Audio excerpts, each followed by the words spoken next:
Ini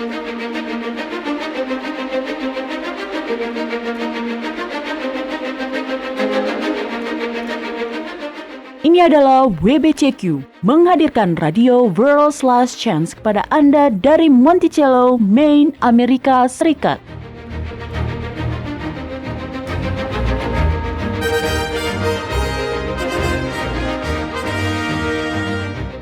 Kejahatan brutal, kerusuhan politik, ketidakstabilan keuangan, semuanya mengarah pada sebuah krisis yang akan datang, krisis yang belum pernah terjadi sebelumnya.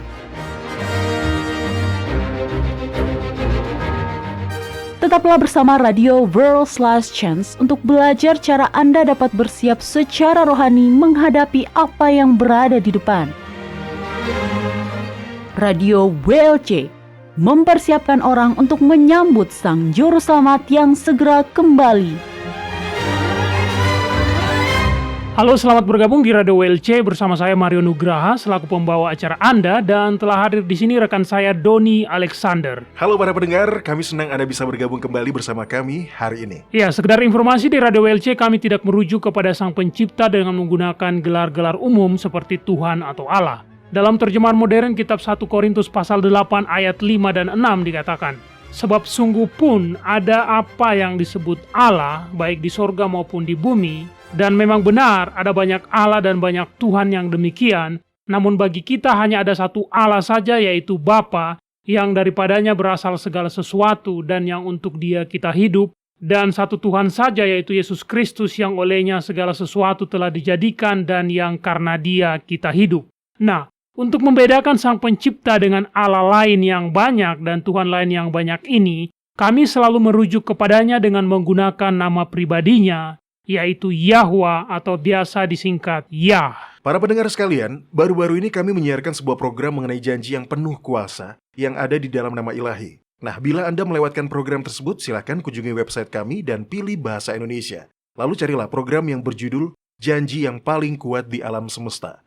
Saya sangat menyarankan Anda untuk mendengarkan program tersebut bila Anda telah melewatkannya. Betul, dan nama sang anak adalah Yahusua. Yesus berasal dari bahasa Yunani yaitu Yesus, yang merupakan bentuk transliterasi dari nama Yahusua, karena bahasa Yunani tidak memiliki bunyi Y. Nama sang anak juga memiliki sebuah janji di dalamnya. Nama Yahusua berarti Yahwa menyelamatkan. Jadi dengan menggunakan nama tersebut, kita bisa memperoleh janji keselamatan sembari mengklarifikasi siapa yang sedang kita bicarakan. Ya, di dalam kitab suci yang asli terdapat perintah berserulah memanggil nama Yahwa. Namun kalimat itu telah tersembunyi karena terjemahan modern telah menggantikan nama pribadi Sang Pencipta itu dengan menggunakan istilah umum yaitu Tuhan. Terjemahan modern dari kutipan tersebut adalah berserulah memanggil nama Tuhan. Tapi itu bukanlah hal yang sama dengan berserulah memanggil nama Yahwa. Lalu di Radio WLC, bila kami membacakan kutipan dari seorang penulis dan yang dia maksud sudah jelas merujuk kepada Sang Pencipta, namun dia menggunakan gelar-gelar umum untuk menyebut namanya,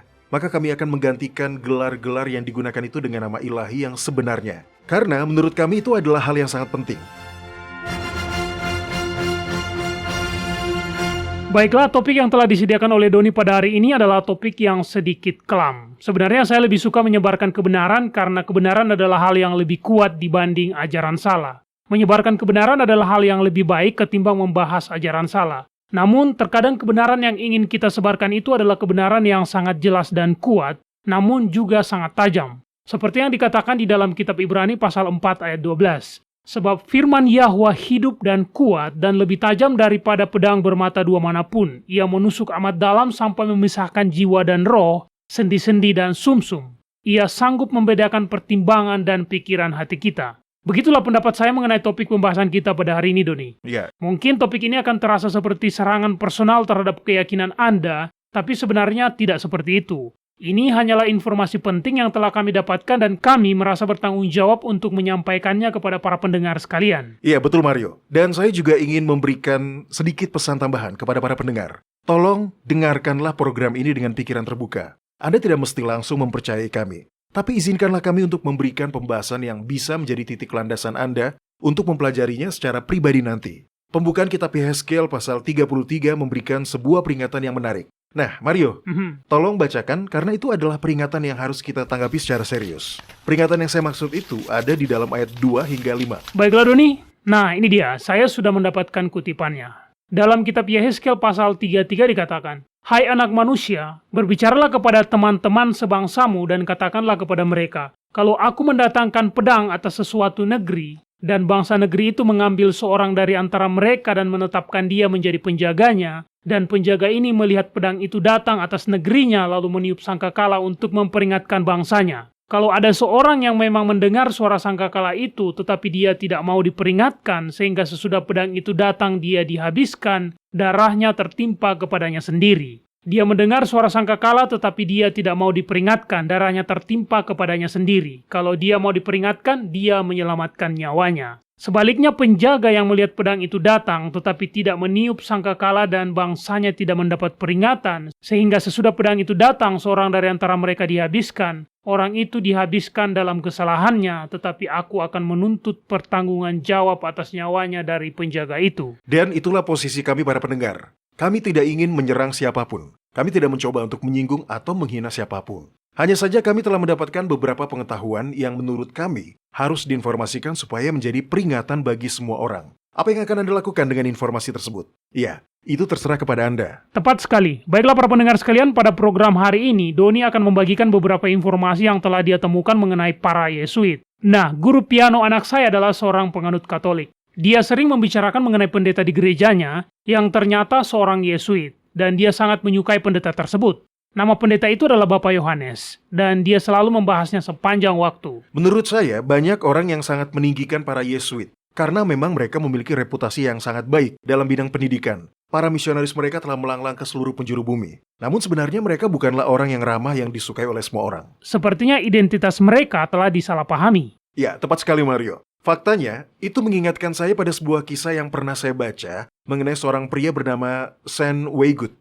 Dia bekerja sebagai pejabat K3 atau Kesehatan dan Keselamatan Kerja di sebuah perusahaan pengiriman barang. Kedengarannya seperti sebuah pekerjaan yang cukup beresiko. Iya, bahkan para koleganya memanggilnya dengan nama Mayor Menyebalkan. Karena dia terlalu ketat dalam menjalankan protokol keamanan perusahaan. Nah, di waktu luangnya, Sen bekerja pada sebuah lembaga non-profit yang bernama Wesley Mission. Oke, saya penasaran apa yang dia lakukan, Doni. Nah, dia mengajar anak-anak yatim di lembaga itu. Namun ketika dia tidak sedang mengajar atau ketika dia tidak sedang menegur para koleganya karena mereka melanggar aturan keselamatan kerja, dia bekerja sebagai pembunuh bayaran bagi salah satu organisasi kriminal terbesar di Australia. Pembunuh bayaran? Iya. Orang yang sangat tegas pada aturan keselamatan kerja di kantor sekaligus relawan di sebuah lembaga non-profit itu adalah seorang pembunuh. Iya, betul. Pihak kepolisian menduga dia terlibat dalam lusinan kasus pembunuhan brutal. Setelah dia ditangkap, kepolisian menggeledah rumahnya dan menemukan bungkusan barang yang dia sembunyikan dari keluarganya. Bungkusan itu berisi beragam topeng, rambut palsu, 3.000 biji peluru, 3 senapan, 4 pistol atau pistol mesin, rompi anti peluru, dan bahkan beberapa macam seragam dan lencana polisi. Luar biasa, pria yang sudah berkeluarga ini menjalani kehidupan yang sederhana, tapi ternyata selama ini... Ya, dia berada di luar sana dan membunuh banyak orang. Akan sangat sulit untuk membayangkan seseorang yang menjalani dua kehidupan seperti itu. Dia menunjukkan kehidupan sederhana yang normal, sambil di lain sisi, dia melakukan perbuatan-perbuatan kejam seperti itu. Nah, Mario dan juga Anda para pendengar, tepat seperti itulah yang bisa dibuktikan oleh catatan-catatan sejarah mengenai para Yesuit. Anda harus waspada, karena bisa saja pendeta ramah yang membaptis bayi dan yang sering menenangkan perasaan orang-orang pada ibadah pemakaman bisa saja bukanlah orang yang sama seperti yang selalu mereka perlihatkan. Betul, informasi ini bahkan semakin penting di masa sekarang ini karena seorang Yesuit telah diangkat menjadi paus. Secara historis, para Yesuit telah menjadi semacam pasukan pribadi milik paus. Ya. Jadi tidak seharusnya mereka mengambil posisi tinggi di dalam gereja seperti itu. Ya, begitulah. Ini adalah informasi penting. Kitab Wahyu pasal 17 merupakan nubuatan mengenai 8 orang paus yang akan tampil berkuasa. Baiklah, Mario, tolong buka kitab Wahyu pasal 17. Oke. Mari kita simak kutipan pasal tersebut.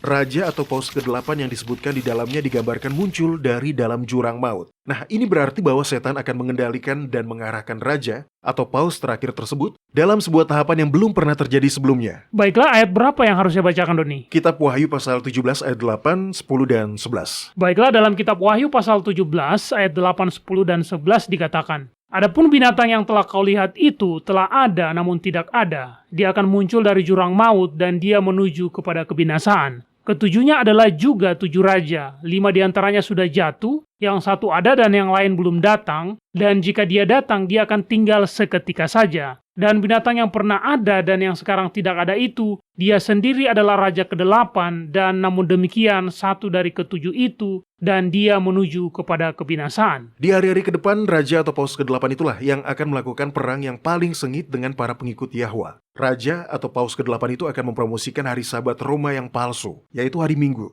melalui penetapan hukum hari Minggu. Raja ke-8 itulah yang akan menjadi pemersatu untuk memaksakan tanda binatang itu pada seluruh umat manusia di masa yang akan datang. Dan Raja ke-8 ini adalah Paus Francis.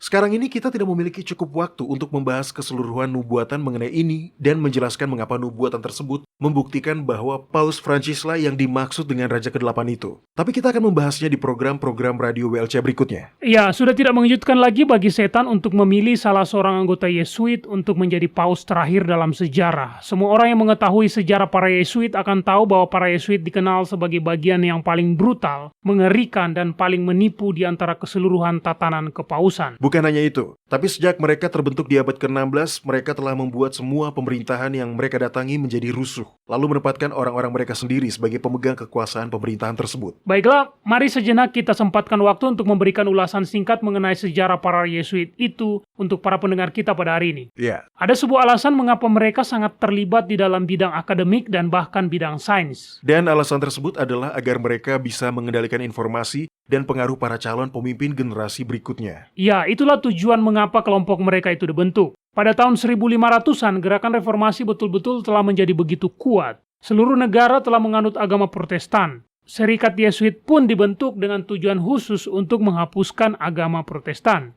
Dalam artian yang sebenarnya, serikat ini bagaikan serikat militer. Tapi bukan dalam artian bahwa mereka memiliki tank dan senjata mesin, tapi dalam artian kedisiplinan, di mana kedisiplinan para anggotanya itu bahkan lebih kuat dibanding kedisiplinan unit pasukan khusus sekalipun. Itu adalah analogi yang bagus. Mereka setia hingga akhir pada pemimpin mereka. Tujuan jangka panjang mereka adalah untuk memperluas kekuasaan dan pengaruh paus. Dan selama ini mereka memang melakukannya dengan baik. Nah, bagi orang-orang percaya yang sejati, Yahwa selalu memelihara mereka. Walaupun mereka dibakar hidup-hidup, ditenggelamkan, diremukan, badan mereka ditarik paksa atau diberikan siksaan kejam apapun oleh para pengikut paus ketika mereka sedang dipengaruhi oleh setan-setan, para umat Yahwa akan tetap setia dan beriman hingga mati. Itu adalah dorongan kuat yang tidak mudah dihentikan. Itulah mengapa Serikat Yesuit dirancang khusus untuk menginspirasi para pengikutnya dengan sebuah fanatisme yang memungkinkan mereka untuk bertahan melewati bahaya-bahaya yang sejenis dengan itu. Dan sejak saat itu, mereka sudah melawan kebenaran. Tidak ada satupun kejahatan besar yang tidak bisa mereka lakukan. Tidak ada satupun tipu daya yang tidak mampu mereka lakukan. Dan tidak ada satupun penyamaran yang sulit bagi mereka. Ketika mereka telah menanamkan kepribadian tertentu ke dalam diri mereka, maka mereka bahkan bisa menikah dan berkeluarga, bila itu adalah hal yang bisa melancarkan agenda mereka. Dan tentunya tujuan akhir mereka adalah untuk menggulingkan Protestan dan membangun ulang dominasi kepausan. Ya, selalu demikian. Ya, bukan hanya Protestan, para misionaris Yesuit telah bepergian ke negara-negara di timur. Mereka berangkat menuju dunia baru dengan para penakluk dari Spanyol, dan kemanapun mereka pergi, masyarakat lokal di daerah tersebut akan dipaksa untuk berpindah agama, diperbudak, dan dalam banyak kasus dimusnahkan hingga hampir seluruhnya. Terlalu mudah untuk melupakan sejarah, namun karena kejahatannya lah, para Yesuit telah diusir dari beragam negara. Prinsip fundamental dari orde ini adalah melakukan apapun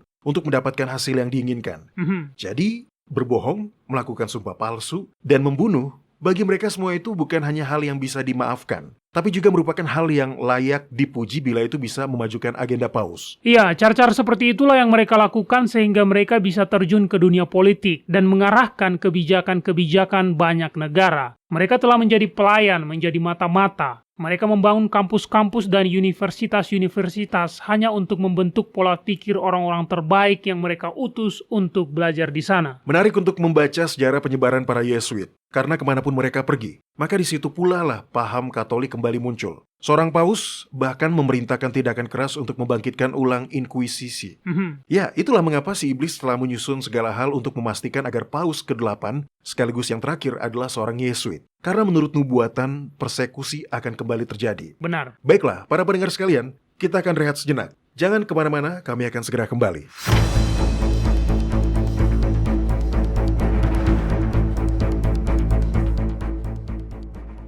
World's Last Chance telah membuat lebih dari 1.500 video dokumenter dalam lebih dari 30 bahasa. Kunjungi situs kami di worldslastchance.com atau nonton videonya pada channel WLC di YouTube. Video-video dokumenter baru tentang berbagai topik penting terus dirilis sepanjang waktu. Mulailah menontonnya dan pelajarilah kebenaran selama Anda masih memiliki kesempatan di worldslastchance.com. Baiklah para pendengar sekalian, kami telah kembali. Sekedar informasi bagi para pendengar yang baru bergabung setelah rehat tadi, pada program hari ini kami membahas mengenai Serikat Yesuit dan peranan yang akan mereka mainkan dalam memaksakan ajaran Katolik di hari-hari mendatang. Nah, Doni. Iya. Beberapa hari yang lalu Anda mengatakan kepada saya bahwa Anda sedang mempelajari mengenai Sumpah Yesuit. Apa yang bisa Anda bagikan kepada para pendengar mengenai hal tersebut? Sebenarnya sumpah itu cukup panjang, tapi saya ingin menyempatkan waktu kita untuk membahasnya secara keseluruhan, karena sumpah tersebut mengungkap tujuan-tujuan, agenda-agenda, dan betapa jahat Serikat Yesuit itu sebenarnya. Dan kita tahu bahwa mereka semua telah mengambil sumpah itu.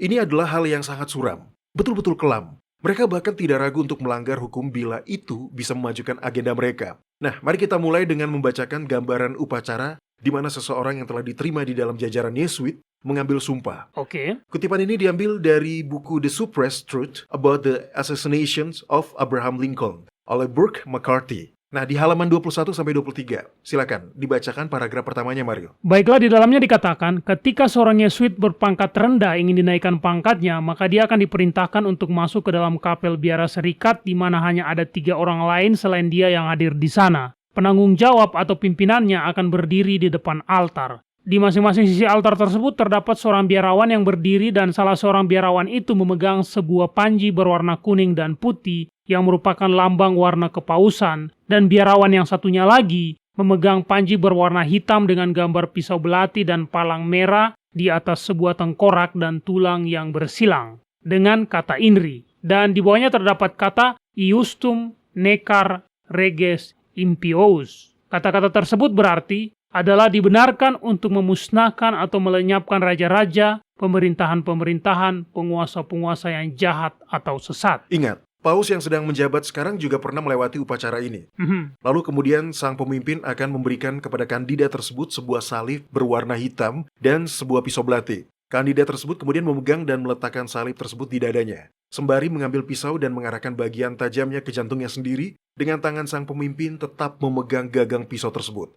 Ketika mereka masih berada dalam posisi tersebut, sang pemimpin akan membacakan instruksi-instruksi khusus kepada kandidat yang sedang berlutut di hadapannya itu. Nah, Mario, silakan bacakan bagian yang telah ditandai selanjutnya. Saya ulangi, ini adalah kalimat yang dibacakan kepada kandidat tersebut. Baiklah, di dalam kutipan ini dikatakan, "Anakku, engkau telah diajari untuk menyembunyikan perasaanmu, untuk menyamar menjadi seorang anggota Katolik Roma di antara Katolik Roma lainnya, bahkan untuk menjadi mata-mata di antara saudara-saudaramu, untuk tidak meyakini siapapun, untuk tidak mempercayai siapapun. Dan di antara para reformator engkau menyamar menjadi seorang reformator. Di antara para Huguenot engkau menjadi seorang Huguenot. Di antara para Calvinis engkau menjadi seorang Calvinis. Dan di antara orang-orang Protestan engkau menyamar menjadi seorang Protestan. Sampai akhirnya mendapatkan kepercayaan mereka, hingga engkau bisa berkhotbah di mimbar mereka dan dengan penuh semangat menolak agama kudus kita dan Paus. Bahkan engkau merendahkan dirimu untuk menyamar menjadi seorang Yahudi di antara orang-orang Yahudi, agar engkau bisa mengumpulkan semua informasi-informasi yang bisa bermanfaat bagi serikatmu karena engkau adalah seorang prajurit Paus yang setia." Nah, apakah ini terdengar baik? Apakah ini adalah sesuatu yang Anda harap Anda dengarkan dari seseorang yang bertugas di tempat yang kudus? Sama sekali tidak. Oke, silakan lanjut bacakan dan itu akan semakin parah. Baiklah, selanjutnya dikatakan, "Engkau telah diajari untuk secara diam-diam menanamkan benih kecemburuan dan kebencian di antara kelompok-kelompok, provinsi-provinsi dan negara-negara yang damai, dan menghasut mereka untuk menumpahkan darah, membuat mereka berperang satu sama lain dan menciptakan revolusi-revolusi dan perang-perang saudara di negara-negara yang mandiri dan makmur, yang mengembangkan seni dan sains serta yang menikmati berkat kedamaian. Engkau telah diajari untuk berpihak pada para pemberontak dan bertindak secara diam-diam bersama dengan saudara Yesuitmu yang mungkin saja sedang terlibat di pihak lainnya, di pihak yang berlawanan denganmu, agar pada akhirnya hanya gerejalah yang dengan nyaman menjadi pemenang melalui pembuatan perjanjian-perjanjian damai, dan itulah hasil akhir yang kita harapkan. Dalam kutipan itu kita bisa melihat tahapan tipu daya sedang terjadi. Dan di dalamnya dinyatakan dengan jelas bahwa para Yesuit diajari untuk secara aktif mampu melakukan semua hal-hal yang tidak jujur itu. Baiklah, Mario, apa yang dikatakan selanjutnya dalam kutipan tersebut? Baiklah Doni, dalam kutipan ini selanjutnya dikatakan, engkau telah diajari untuk melaksanakan tugas sebagai seorang mata-mata untuk mengumpulkan semua statistik, fakta-fakta, dan informasi-informasi yang bisa kalian dapatkan dari segala sumber, untuk mengambil hati orang-orang Protestan serta mendapatkan kepercayaan dari lingkaran keluarga mereka dan orang-orang kafir di setiap kelas dan karakter masyarakat, dan juga para pedagang, para bankir, para pengacara, di antara orang-orang di sekolah-sekolah dan di universitas-universitas, dalam parlemen-parlemen dan legislasi-legislasi, pengadilan-pengadilan dan dewan-dewan kenegaraan, dan untuk menjadi semua hal bagi semua manusia, demi kepentingan Paus, karena kita akan melayaninya sampai mati. Serikat Yesuit adalah sebuah jaringan perkumpulan intelijen yang sangat besar. Benar. Semua informasi yang dikumpulkan secara lokal oleh para pendeta akan diteruskan pada pejabat yang lebih superior darinya di dalam rantai komando mereka. Nah, dengan melakukan itu mereka melakukan pengkhianatan pada level yang paling tinggi. Betul. Baiklah, selanjutnya dikatakan, engkau telah menerima semua perintah-perintah yang telah diberikan kepadamu sebelumnya sebagai seorang pemula, sebagai orang baru, dan telah melakukan pelayanan sebagai pembantu pendamping, penerima pengakuan dosa, dan sebagai seorang pendeta. Namun kamu masih belum terlibat dalam semua hal yang diperlukan untuk memimpin dalam pasukan Loyola dalam melayani Paus. Engkau harus melayani selama beberapa waktu sebagai instrumen dan algojo dengan arahan dari pemimpinmu, karena tidak seorang pun bisa memimpin di sini bila dia tidak menyucikan pekerjaannya dengan darah orang-orang sesat. Karena tanpa penumpahan darah tidak ada manusia yang dapat diselamatkan. Oleh karena itu, untuk menyesuaikan dirimu dengan pekerjaanmu dan menjamin keselamatan dirimu sendiri, maka sebagai tambahan atas sumpahmu yang sebelumnya mengenai kepatuhanmu terhadap serikatmu dan kesetiaanmu pada Paus, ucapkan sumpah yang akan saya bacakan untukmu ini. Baiklah, berikutnya kita akan mendengarkan sumpah sebenarnya yang telah diucapkan oleh setiap orang yang sudah menjadi anggota Yesuit. Dan saya ulangi sekali lagi, saya ingin menekankan, kutipan sumpah yang akan dibacakan Mario selanjutnya ini merupakan sumpah jahat yang juga pernah diucapkan oleh Paus Prancis dahulu. Baiklah, selanjutnya dikatakan, saya sekarang di hadapan Tuhan yang Maha Kuasa, di hadapan perawan Maria yang diberkati, di hadapan Mikael sang malaikat agung, di hadapan Santo Yohanes Pembaptis yang diberkati, dan semua orang-orang suci dan orang-orang kudus yang tinggal di sorga, dan kepadamu, Bapa Rohaniku, Jenderal Besar dari Serikat Yesus, yang didirikan oleh Santo Ignatius Loyola pada masa kepausan Paulus ketiga, dan terus berlanjut hingga saat ini, dengan melalui rahim sang perawan, ketentuan-ketentuan Tuhan dan tongkat Yesus Kristus. Dengan ini saya menyatakan dan bersumpah bahwa Yang Mulia Paus adalah wakil Kristus dan adalah satu-satunya pemimpin Katolik dan gereja universal yang sejati di seluruh dunia, dan bahwa melalui hak kunci untuk mengikat dan melepaskan yang diberikan oleh Sang Juru Selamat yaitu Yesus Kristus kepada Yang Mulia Paus, maka dengan demikian dia memiliki kuasa untuk menurunkan raja-raja, pangeran-pangeran, negara-negara, semua persemakmuran dan pemerintahan yang sesat. Karena tanpa izin dan pengakuannya yang sakral, semua itu adalah ilegal dan karena itu dapat dengan bebas dihancurkan. Nah, Anda dengarkan? Dalam sumpah tersebut dikatakan bahwa tanpa izin dan pengakuan dari Paus, semua pemerintahan yang dipilih dengan layak atau semua gelar yang diwariskan kepada seseorang adalah hal yang ilegal dan boleh dihancurkan. Ya, luar biasa. Keberanian yang ada dalam arogansi mereka betul-betul mengejutkan saya. Ya. Sekarang saya bisa mengerti mengapa beragam negara telah mengusir mereka selama bertahun-tahun.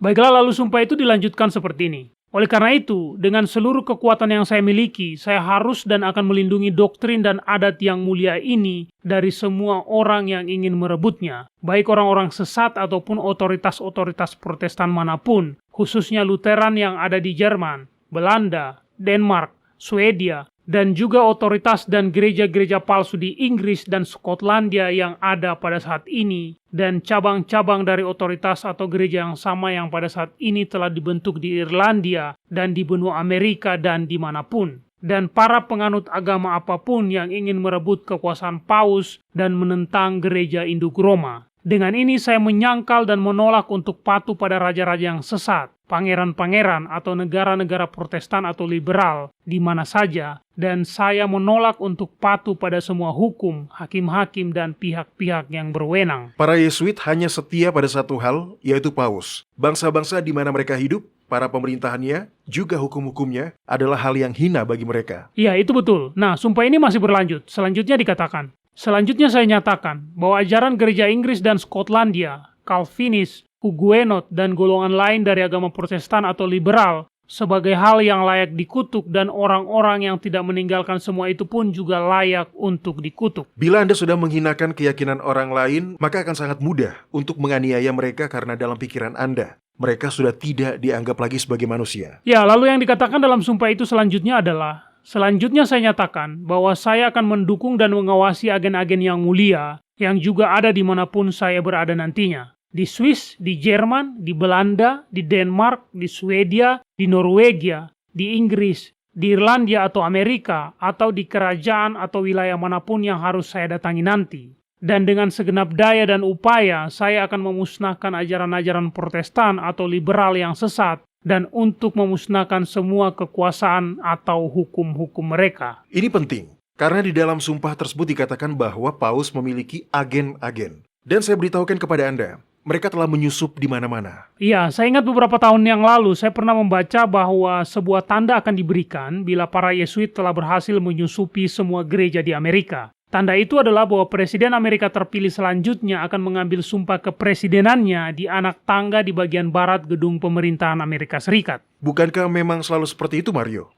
Sejak saat itu memang demikian, tapi sebelumnya tidak begitu, Doni. Oh ya? Jadi siapakah Presiden Amerika pertama yang melakukan itu? Ronald Reagan pada tahun 1981. Presiden-presiden yang terpilih sebelum dia kebanyakan melakukan sumpah kepresidenannya di serambi timur gedung pemerintahan Amerika Serikat. Namun Reagan dan setiap presiden yang menjabat setelahnya selalu melakukan sumpah kepresidenannya di sisi yang sebaliknya, yang merupakan tanda bahwa para Yesuit telah menyusupi setiap denominasi yang ada di dalam Amerika Serikat. Oke.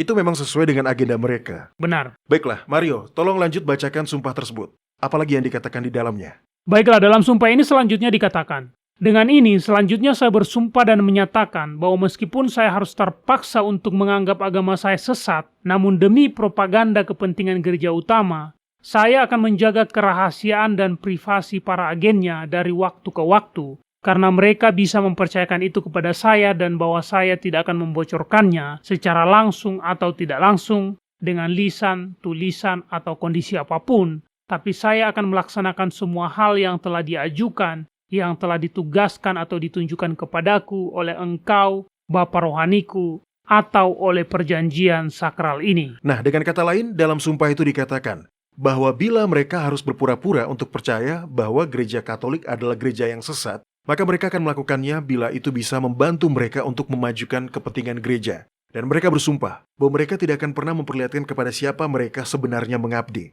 Nah, pada bagian selanjutnya dari sumpah tersebut, dan ini sangat penting, di dalam bagian ini sang pendeta bersumpah untuk memasrahkan pikiran dan kehendaknya kepada pemimpinnya. Tidak seorang pun anak Yahwa yang sejati akan melakukan sumpah seperti itu. Kita mengabdi, pertama, dan selalu hanya pada Sang Pencipta. Benar. Baiklah, Mario, silakan bacakan bagian selanjutnya. Oke, dalam bagian selanjutnya dikatakan, dengan ini selanjutnya saya bersumpah dan menyatakan bahwa saya tidak akan pernah membuat opini atau melaksanakan kehendak pribadi saya atau berpendapat apapun mengenai itu. Bahkan saya akan bersikap layaknya mayat, namun dengan tanpa ragu saya akan mematuhi setiap perintah yang saya terima dari pimpinan saya di dalam milisi Paus dan Yesus Kristus. Bahwa saya akan pergi ke belahan dunia bagian manapun tempat saya ditugaskan, ke wilayah beku di utara, di wilayah gurun yang panas di Afrika, hutan di India, pusat-pusat peradaban di Eropa, atau wilayah-wilayah alam liar di mana orang-orang barbar Amerika menetap, tanpa mengeluh dan bersungut-sungut, dan saya akan patuh terhadap segala hal yang diperintahkan kepada saya. Baiklah, jadi pada dasarnya mereka berjanji untuk menghambakan diri pada pimpinan mereka. Iya, Nah, bagian berikutnya adalah bagian yang terburuk di antara semua bagian dari sumpah tersebut. Itu sangat mengerikan. Orang-orang normal akan merasa kesulitan untuk memahaminya. Tapi faktanya, bagian selanjutnya ini adalah bagian dari janji yang telah diucapkan oleh setiap anggota Yesuit, termasuk Paus Prancis. Benar. Dan ini sangat mengerikan. Baiklah, pada bagian selanjutnya dalam kutipan sumpah ini dikatakan, dengan ini selanjutnya saya bersumpah dan menyatakan bahwa ketika tiba saatnya saya akan menciptakan dan melakukan perang baik secara sembunyi-sembunyi maupun secara terbuka untuk melawan semua orang-orang sesat, orang-orang Protestan dan liberal, seperti yang telah diperintahkan kepadaku, untuk memusnahkan dan membinasakan mereka dari seluruh permukaan bumi, dan bahwa saya tidak akan mengampuni siapapun hanya karena umur, jenis kelamin, atau kondisi mereka, dan bahwa saya akan menggantung, membuang, merebus, menguliti, mencekik, dan mengubur hidup-hidup orang-orang sesat yang jahat itu. Merobek perut dan janin perempuan-perempuan mereka dan meremukkan kepala bayi mereka di tembok agar ras menjijikan mereka bisa musnah. Saya bersumpah bahwa ketika hal-hal tersebut tidak bisa dilakukan secara terbuka, maka dengan diam-diam saya akan menggunakan racun, tali pencekik, belati atau peluru timah, terlepas dari derajat, pangkat, martabat, atau otoritas orang tersebut, bagaimanapun kondisi kehidupan mereka, baik di depan umum maupun dalam lingkungan pribadi, karena setiap saat saya bisa diperintahkan untuk itu oleh agen paus manapun, atau pimpinan dalam persaudaraan iman kudus, yaitu Serikat Yesus. Wah, saya betul-betul tidak tahu harus berkata apa. Bersumpah untuk melakukan hal-hal keji seperti itu betul-betul tidak bisa digambarkan dengan kata-kata. Itu adalah hal yang bertolak belakang dengan apa yang dikatakan Yahusua dalam kitab Matius pasal 5 ayat 37, di mana dia mengatakan, jika ya, hendaklah kamu katakan ya, jika tidak, hendaklah kamu katakan tidak. Apa yang lebih daripada itu berasal dari si jahat. Iya, betul. Sumpah Yesuit yang Anda bacakan tadi memang berasal dari si jahat. Ya, itu sudah pasti. Nah, selanjutnya, setelah mengucapkan sumpah itu, kandidat kader itu menuliskan namanya dengan darah dengan tujuan untuk memateraikan sumpahnya. Nah Mario, silakan bacakan lanjutan kutipan tersebut hingga akhir. Baiklah, selanjutnya dikatakan, untuk memastikan hal ini, dengan ini saya bersumpah untuk mendedikasikan hidup saya, jiwa saya, dan segala kekuatan jasmani saya, dan dengan belati yang telah diberikan kepada saya ini, saya akan bertanda tangan dengan menggunakan darah saya dan menuliskan nama saya sebagai bentuk kesaksian. Dan bila keteguhan saya ini palsu atau melemah, maka saudara-saudara dan prajurit-prajurit seperjuangan saya di milisi paus akan memotong tangan dan kaki saya dan menggorok leher saya, membelah perut saya dan memasukkan sulfur untuk membakar isinya di dalam, beserta segala hukuman yang bisa diberikan pada saya di bumi, dan jiwa saya akan disiksa oleh setan-setan di neraka untuk selamanya. Oleh karena itu, di hadapan Trinitas Kudus dan sakramen-sakramen kudus yang akan diberikan kepada saya sekarang ini, saya bersumpah untuk melaksanakan tugas, dan bagi saya itu adalah hal yang tak dapat diganggu-gugat, dan saya memanggil semua penghuni surga yang tinggi dan mulia untuk menjadi saksi sakramen perjamuan kudus dan untuk menyaksikan itu terpenuhi. Dengan ini saya menuliskan nama saya dengan darah saya sendiri dan dengan meneteskan darah saya di ujung belati ini untuk dimateraikan di hadapan perjanjian kudus ini. Ada alasan mengapa pemerintahan-pemerintahan di seluruh dunia telah mengusir para Yesuit. Ada alasan mengapa ketika mereka telah menjadi sangat kuat, bahkan gereja mereka sendiri pun melarang keberadaan mereka selama beberapa waktu. Nah, sekarang gereja yang sama itu pula telah dipimpin oleh orang yang juga pernah mengucapkan sumpah tersebut. Meneteskan darahnya di ujung belati itu dan menuliskan namanya dengan darahnya sendiri. Tidak peduli bila dia adalah Bapak Yohanes yang Anda kasihi, atau bila dia menyerupai gabungan antara kakek Anda dan Santa Claus. Ya, orang-orang baik, orang-orang yang jujur, orang-orang yang memiliki integritas tidak akan pernah mengambil sumpah yang membuat mereka rela dikendalikan oleh orang lain. Bersumpah untuk berbohong, membunuh, dan melanggar hukum apapun agar mereka bisa melanjutkan agenda pribadi mereka. Ini bukanlah serangan personal, ini adalah fakta. Baiklah para pendengar sekalian, kita akan rehat sejenak. Ketika kami kembali nanti, kita akan memasuki segmen favorit kita, yaitu segmen kotak surat harian kita. Jadi jangan kemana-mana, kami segera kembali.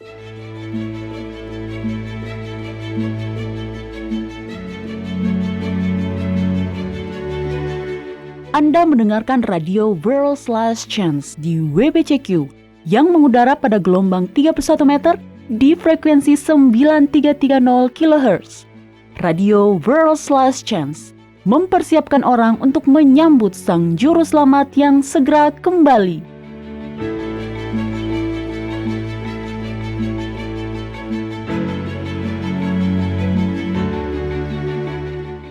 Para pendengar, salah satu penipuan terbesar dalam sejarah dunia yang telah dilakukan hampir 1.700 tahun yang lalu oleh dua orang, yaitu Kaisar Romawi Konstantin Agung dan Hillel II, Presiden Sanhedrin Yahudi di abad ketiga.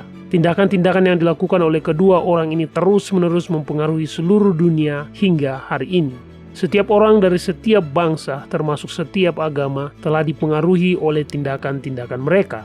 Banyak orang telah disesatkan. Bagaimana dengan Anda? Apakah Anda telah tertipu juga? Kunjungilah situs web kami dan pelajarilah hal ini di worldslastchance.com. Jangan tertipu. Pelajarilah kebenaran di worldslastchance.com.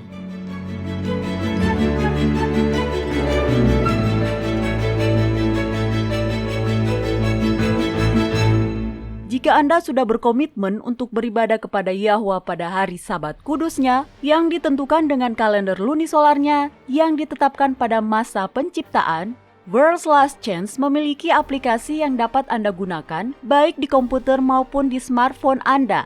Aplikasi kalender lunisolar WLC telah dirancang untuk memenuhi kebutuhan para pemelihara Sabat lunar di seluruh dunia.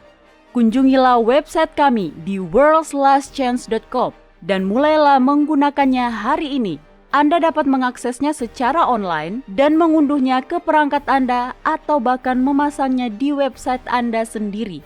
Aplikasi kalender lunisolar WLC adalah sebuah bahan yang sangat baik bagi semua orang yang berkomitmen untuk menghormati hari-hari raya Yahwa.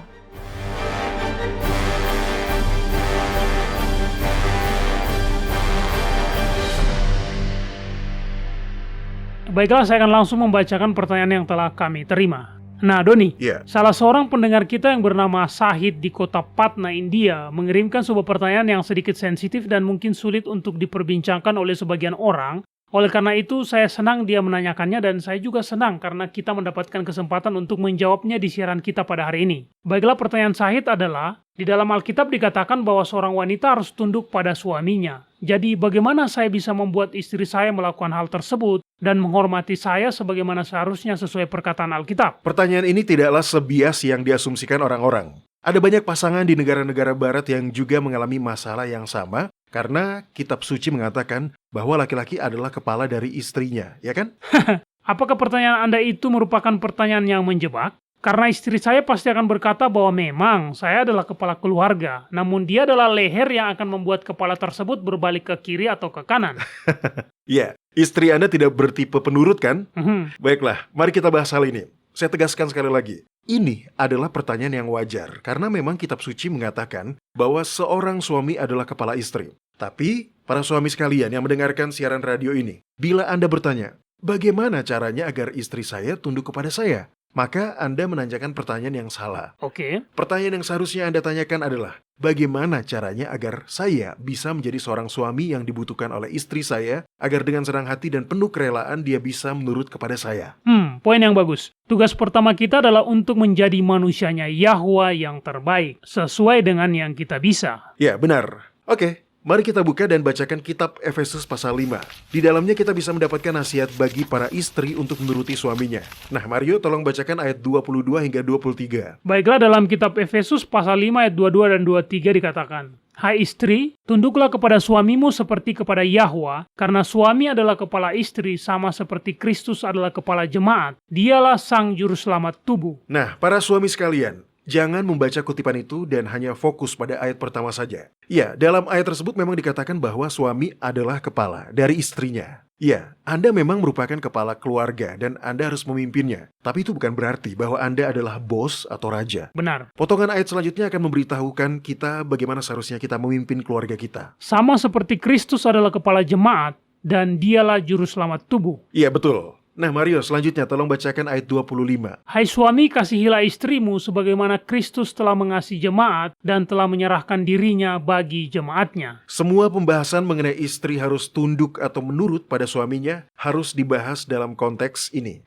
Paulus berkata bahwa para suami harus mengasihi istri mereka, sama seperti Kristus telah mengasihi jemaat. Mereka harus mengasihi istri mereka dengan cara yang sama yang dilakukan Kristus dalam mengasihi jemaat. Dan bagaimana caranya dia mengasihi jemaatnya? Dia memberikan pengorbanan tertinggi, yaitu hidupnya. Jadi, pertanyaannya akan berubah menjadi, Apa yang akan rela saya korbankan demi keluarga saya? Itu tidak berarti bahwa Anda harus betul-betul mati demi istri Anda. Tapi itu berarti Anda harus mendahulukannya di dalam hidup Anda sebagai yang kedua setelah Yahwa. Analisislah prioritas Anda. Apa saja prioritas Anda itu? Apakah Anda hanya fokus untuk memenuhi kebutuhan pribadi Anda saja? Atau apakah Anda cukup perhatian untuk memastikan kebutuhan istri Anda terpenuhi? Begitulah cara Yahusua mengasihi jemaatnya. Adalah sebuah tanggung jawab besar untuk menjadi kepala keluarga. Dalam artian yang sangat nyata, kita merupakan representasi Yahwa kepada keluarga kita. Kitab suci menggambarkan Yahwa sebagai Bapa yang pengasih. Bila kita merasa angkuh, memaksa bahwa kitalah yang berhak menentukan segalanya, maka kita akan merusak pandangan anak-anak kita terhadap Yahwa sebagai Bapa Surgawi yang pengasih. Bagi mereka, kita adalah representasi Yahwa. Itu serius. Ya, itu betul-betul serius. Anak-anak kita membentuk gambaran mental mengenai Yahwa. Rasa kedekatan mereka kepadanya. Semua itu bergantung pada bagaimana pandangan mereka kepada kita. Jadi, bagaimana kita dapat menjadi representasi Yahwa di hadapan istri dan anak-anak kita? Bila kita tidak bisa merefleksikan gambaran Yahwa, maka gambaran siapa yang kita refleksikan? Itu adalah pertanyaan yang bagus. Bahkan dengan hanya duduk di sini dan membahasnya, saya bisa merasa diyakinkan bahwa saya harus membahas permasalahan ini dan memastikan bahwa keinginan saya akan selalu saya pasrahkan kepada Yahwa agar dia bisa hidup melalui saya. Itu adalah tanggung jawab yang sangat serius. Ya, kita tidak bisa berharap istri kita akan menghormati kita bila kita salah dalam merefleksikan gambaran Yahwa. Tentu saja kita bukanlah Yahwa, tapi orang-orang pasti berharap untuk melihat Dia di dalam diri kita dan perbuatan kita. Kita harus menjadi saluran di mana kasih ilahi bisa mengalir kepada setiap anggota keluarga kita. Ya, kita harus mengasihi istri kita sama seperti Yahusua mengasihi jemaatnya. Itu berarti bahwa dengan tanpa pamrih, kita harus membantunya untuk menjadi istri terbaik. Bagaimana caranya, Doni? Ya, dengan menciptakan sebuah atmosfer positif di dalam rumah kita agar bisa menarik hadirat Yahwa. Sebagai kepala rumah tangga, kita harus meminta hadirat Yahwa untuk masuk ke dalam rumah kita dan mendedikasikan diri kita, keluarga kita, dan rumah tangga kita kepadanya. Sebagai seorang suami dan seorang ayah, sebagai kepala rumah tangga, kita menetapkan standar-standar dan nilai-nilai di rumah kita dalam artian yang sangat nyata. Kita menentukan apa saja yang penting. Maksud saya bukan seperti seorang diktator atau seorang penguasa. Yang saya maksud adalah pengaruh kita kepada anak-anak kita itu jauh lebih besar dibanding yang kita sadari. Kita tidak boleh membiarkan istri kita berjuang sendirian dalam mempertahankan standar dan nilai-nilai tersebut, sementara kita sendiri mengabaikan keluarga kita dengan hanya bermain game di komputer. Bagaimana cara berbahasa Anda? Film-film apa yang Anda tonton? Nah, semua itu memberikan dampak terhadap anak-anak Anda. Dan ketika istri Anda sedang berusaha untuk mengajarkan standar-standar atau nilai-nilai Alkitab kepada anak-anak Anda, lalu perbuatan Anda kepada mereka tidak menunjukkan apa yang diajarkan istri Anda itu, maka coba tebak, siapakah yang akan memberikan dampak yang lebih besar kepada anak-anak Anda? Tentu saja sang suami. Itu sungguh contoh yang menakutkan. Ya, kita harus menjadi manusianya Yahwa. Kita harus sejalan dengan Yahwa, seperti yang Henok lakukan, yaitu dengan terus berserah diri sepenuhnya kepada kehendaknya. Kita tidak bisa mengharapkan istri kita akan tunduk kepada kita, kecuali bila kita juga telah tunduk kepada Kristus. Karena jika tidak demikian, maka apa yang akan terjadi adalah kita akan menjadi seorang diktator. Kita akan menuntut lebih, dan itu adalah hal yang tidak pernah dilakukan Yahusua. Atau kita akan menjadi ceroboh dan menyia-nyiakan istri kita, tidak menghormatinya. Dan itu juga merupakan perbuatan yang tidak pernah dilakukan oleh Yahusua. Betul, di sini saya sudah menyiapkan sebuah kutipan ayat yang menurut saya bisa memberikan pemahaman mengenai suami sebagai kepala keluarga dan kewajiban istri untuk tunduk kepadanya. Kutipan ini ada di dalam kitab Matius pasal 20 ayat 25 hingga 28. Di dalamnya Yahusua menjelaskan makna dari menjadi seorang pemimpin. Dia berkata, "Kamu tahu bahwa pemerintah-pemerintah bangsa-bangsa memerintah rakyatnya dengan tangan besi, dan pembesar-pembesar menjalankan kuasanya dengan keras atas mereka. Tidaklah demikian di antara kamu. Barang siapa ingin menjadi besar di antara kamu, hendaklah dia menjadi pelayanmu, dan barang siapa ingin menjadi terkemuka di antara kamu, hendaklah dia menjadi hambamu. Sama seperti anak manusia datang bukan untuk dilayani, melainkan untuk melayani dan untuk memberikan nyawanya menjadi tebusan bagi banyak orang." Sebagai seorang kepala rumah tangga, nah, bila kita mempresentasikan Yahwa seperti yang dimaksudkannya, maka kita tidak akan pernah menuntut anggota keluarga kita untuk patuh. Kita harus melayani kebutuhan keluarga kita dengan penuh kasih, seperti Kristus melayani kebutuhan jemaat. Benar. Nah, satu kutipan lagi dari kitab Efesus pasal 5 ayat 28. Di dalamnya dikatakan, "Demikian juga suami harus mengasihi istrinya, sama seperti tubuhnya sendiri. Siapa yang mengasihi istrinya, mengasihi dirinya sendiri." Kita harus mengasihi istri kita sama seperti Kristus mengasihi jemaat. Itu berarti bahwa kita tidak akan pernah sewenang-wenang lebih mendahulukan keinginan kita dibandingkan keinginan istri kita hanya karena suami adalah kepala keluarga. Tidak, itu adalah hal yang salah. Sebagai seorang kepala rumah tangga, kita harus memimpin dan mengarahkan keluarga kita kepada Yahwa. Dan bila Anda melakukan itu dengan baik, maka Anda akan merasa sangat diberkati. Betul, baiklah para pendengar sekalian, sekian waktu kita untuk segmen kotak surat harian kita pada hari ini. Tapi jangan lupa untuk terus mengirimkan pertanyaan-pertanyaan dan komentar-komentar Anda. Kunjungi situs kami di worldslastchance.com, pilih bahasa Indonesia dan klik hubungi kami. Nah, jika kami tidak sempat untuk menjawab pertanyaan Anda secara langsung melalui siaran radio ini, maka silakan melihat bagian tanya jawab di situs kami.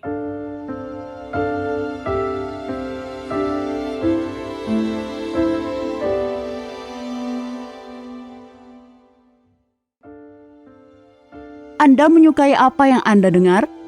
Kunjungi situs kami di worldslastchance.com untuk mendengarkan episode-episode lain dari program radio kami. Radio World's Last Chance mempersiapkan orang untuk menyambut Sang Juru Selamat yang segera kembali.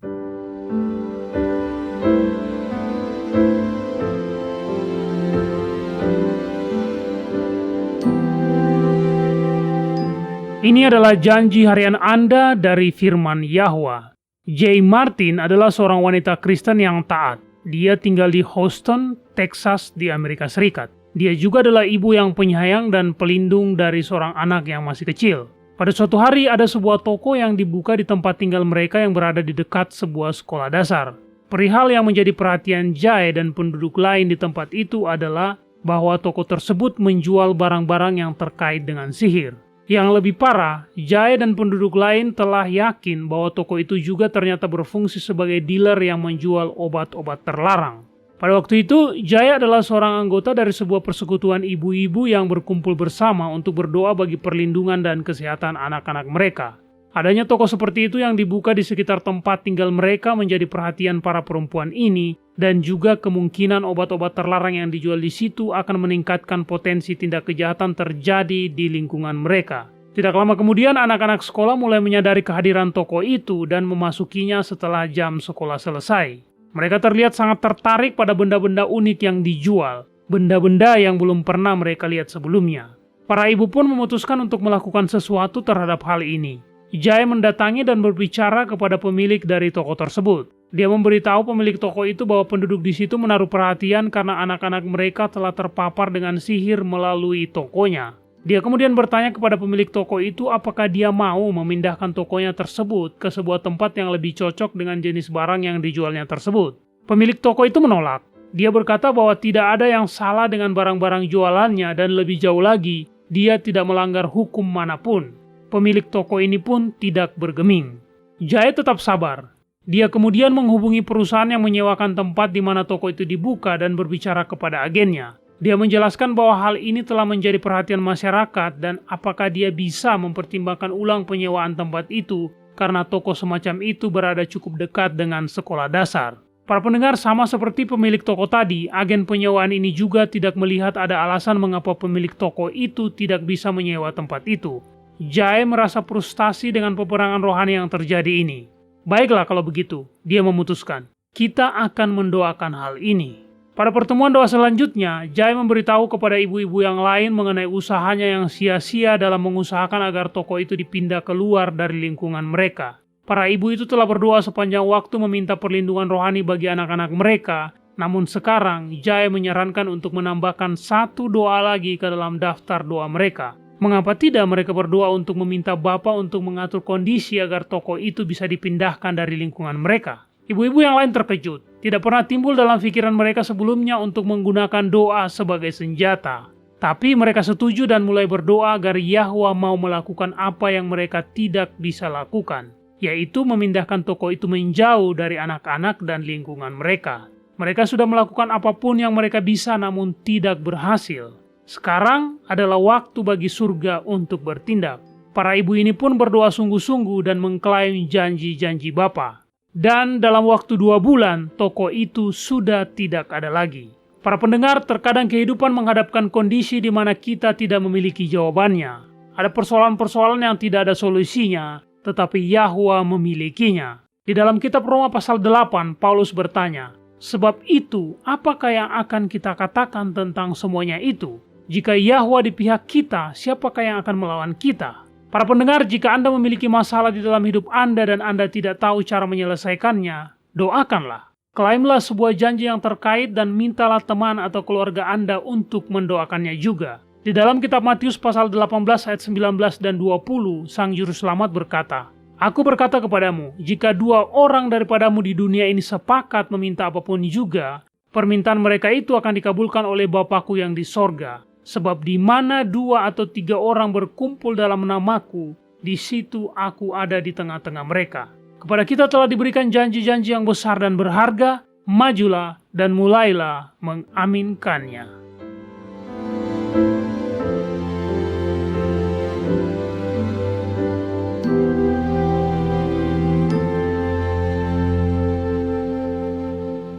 World's Last Chance berdedikasi untuk mempersiapkan orang menyambut Sang Juru Selamat yang segera kembali. Acara siaran radio harian kami tersedia dalam 7 bahasa berbeda dari seluruh dunia dan masih banyak bahasa-bahasa lain lagi yang akan mengudara. Video-video dan artikel-artikel kami telah diterjemahkan ke dalam lebih dari 30 bahasa berbeda. Dan kami tidak hanya fokus pada salah satu poin pengajaran. Kami bersedia untuk bekerja sama dengan surga untuk membawa semua kebenaran ke dunia. Artikel-artikel dan video-video kami mencakup berbagai topik-topik penting pada pertumbuhan dan pembangunan dari perjalanan kekristenan. Kami menghadirkan materi yang mencakup kesalehan praktis di dalam kehidupan sehari-hari, doktrin Alkitabiah yang benar-benar hanya didasarkan pada firman Yahwa, kalender Sang Pencipta, dan nubuatan akhir zaman yang penting untuk Anda ketahui. Kami bahkan membahas berbagai macam angin pengajaran yang palsu yang telah digunakan oleh setan untuk menipu banyak orang, dan mengungkapkan mengapa itu salah dan apa yang benar berdasarkan Alkitab. Kunjungilah kami hari ini di worldslastchance.com. Pelajarilah kebenaran di hari-hari terakhir ini.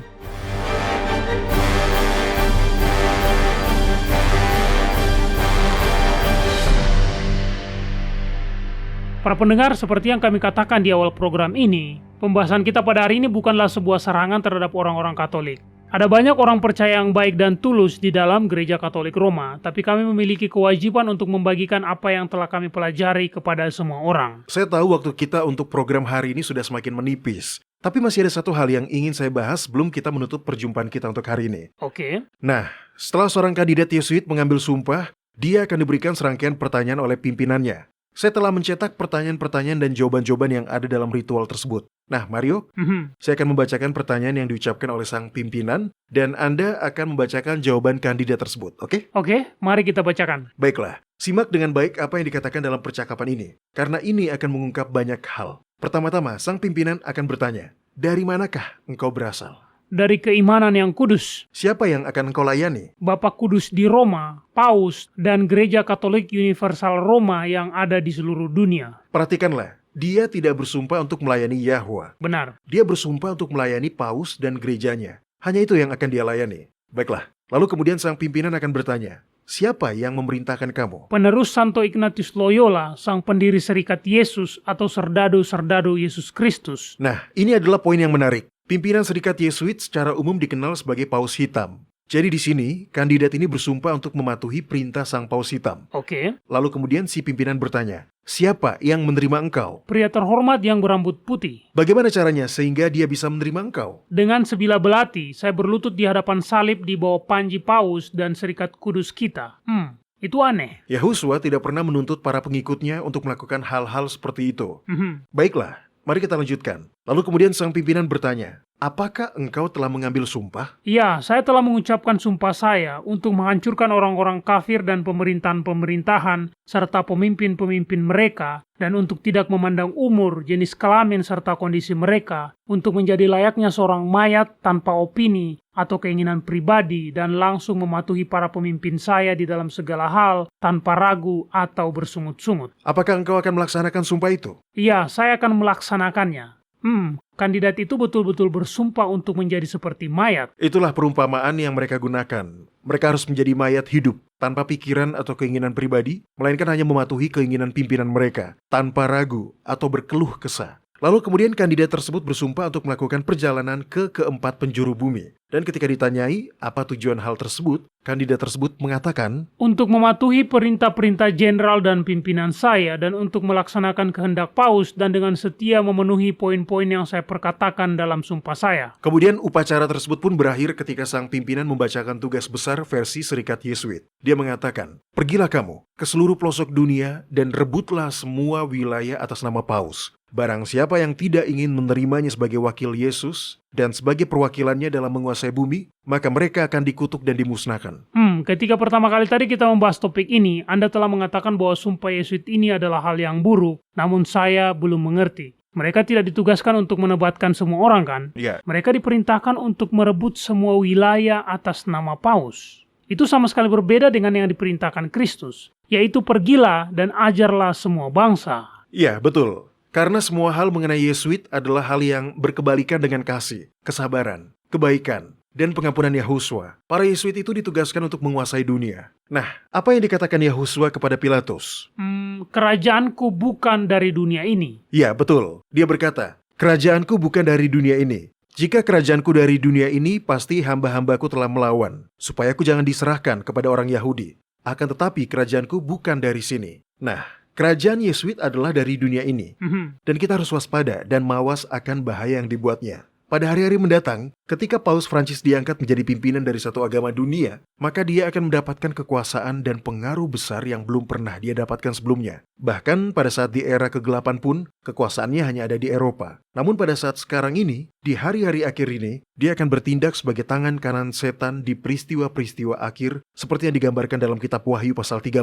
Selama ini para Yesuit telah berupaya keras untuk menghancurkan kebenaran, namun mereka belum bisa melenyapkannya secara keseluruhan. Bahkan di puncak masa Inkuisisi Spanyol, orang-orang percaya tetap rela mengorbankan nyawa mereka dan lebih memilih untuk tetap setia kepada Yahwa dan tidak mengkhianatinya. Dan hal seperti itulah yang akan kembali terjadi. Para pengikut sejati Yahwa akan tetap setia hingga maut menjemput mereka.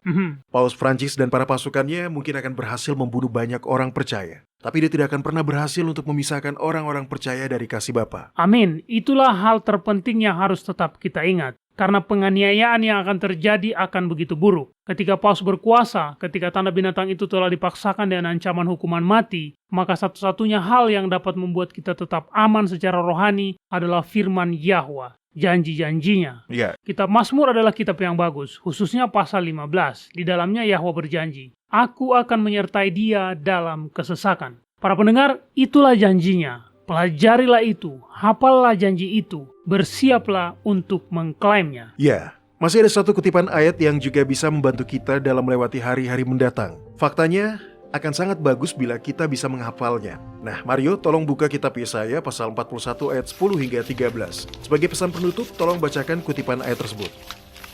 Baiklah Doni, dalam kitab Yesaya pasal 41 ayat 10 hingga 13 dikatakan, janganlah takut sebab aku menyertai engkau, janganlah bimbang sebab aku Elohahmu. Aku akan meneguhkan, bahkan akan menolong engkau. Aku akan memegang engkau dengan tangan kananku yang membawa kemenangan. Sesungguhnya semua orang yang bangkit amarahnya terhadap engkau akan mendapat malu dan kena noda. Orang-orang yang membantah engkau akan seperti tidak ada dan akan binasa. Engkau akan mencari orang-orang yang berkelahi dengan engkau, tetapi tidak akan menemui mereka. Orang-orang yang berperang melawan engkau akan seperti tidak ada dan hampa. Sebab aku ini Yahwa Elohmu, memegang tangan kananmu dan berkata kepadamu, janganlah takut, akulah yang menolong engkau. Nah, para pendengar, sudah tidak banyak waktu yang tersisa untuk kita semua. Baiklah, sekian program kita untuk hari ini. Bergabunglah lagi bersama kami besok, para pendengar. Sampai jumpa dan ingat, Yahwa mengasihi Anda dan Dia aman untuk dipercaya.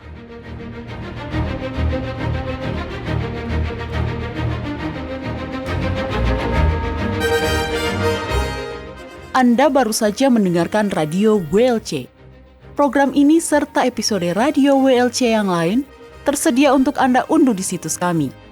Sangat baik untuk dibagikan pada para sahabat Anda yang mempelajari Alkitab.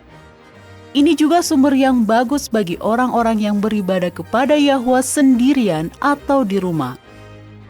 Jika Anda ingin mendengarkan program Radio WLC, kunjungi situs kami di worldslastchance.com. Klik ikon Radio WLC di bagian kanan atas beranda. Di sini Anda dapat mengunduh episode dalam bahasa pilihan Anda. Tersedia juga artikel dan video dalam berbagai bahasa. Bergabunglah bersama kami besok untuk menerima berbagai pesan kebenaran lain di WBCQ yang mengudara pada gelombang 31 meter di frekuensi 9330 kHz. Radio World's Last Chance mempersiapkan orang untuk menyambut Sang Juru Selamat yang segera kembali.